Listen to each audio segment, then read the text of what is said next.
भगवान शंकर को पति के रूप में पाने हेतु माता पार्वती कठोर तपस्या कर रही थी। उनकी तपस्या पूर्णता की ओर थी। एक समय वह भगवान के चिंतन में ध्यान मग्न बैठी थी। उसी समय उन्हें एक बालक के डूबने की चीख सुनाई दी। माता तुरंत उठकर वहां पहुंची। उन्होंने देखा एक मगरमच्छ बालक को पानी के भीतर खींच रहा है। बालक अपनी जान बचाने के लिए प्रयास कर रहा है तथा मगरमच्छ उसे आहार बनाने का। करुणामयी मां को बालक पर दया आ गई। उन्होंने मगरमच्छ से निवेदन किया कि बालक को छोड़ दीजिए, इसे आहार न बनाएं। मगरमच्छ बोला, माता यह मेरा आहार है, मुझे हर छठे दिन उदर पूर्ति हेतु जो पहले मिलता है उसे मेरा आहार ब्रह्मा ने निश्चित किया है। माता ने फिर कहा, आप इसे छोड़ दें, इसके बदले मैं अपनी तपस्या का फल दूंगी। ग्राह ने कहा, ठीक है। माता ने उसी समय संकल्प कर अपनी पूरी तपस्या का पुण्य फल उस ग्राह को दे दिया।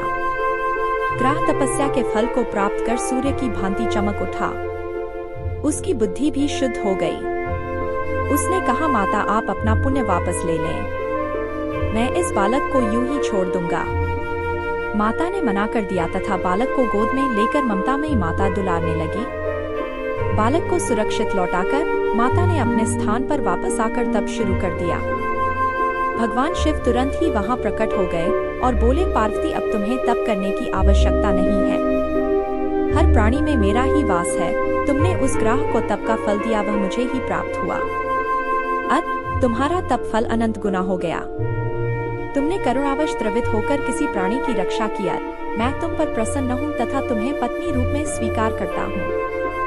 कथा का सारांश यही है कि जो परहित की कामना करता है उस पर परमात्मा की असीम कृपा होती है। जो व्यक्ति असहायों की सहायता, दयालु, प्रेमी, करुणाकारी होता है, ईश्वर उसको स्वीकार करते हैं। यह कथा शिव पुराण में उल्लेखित है।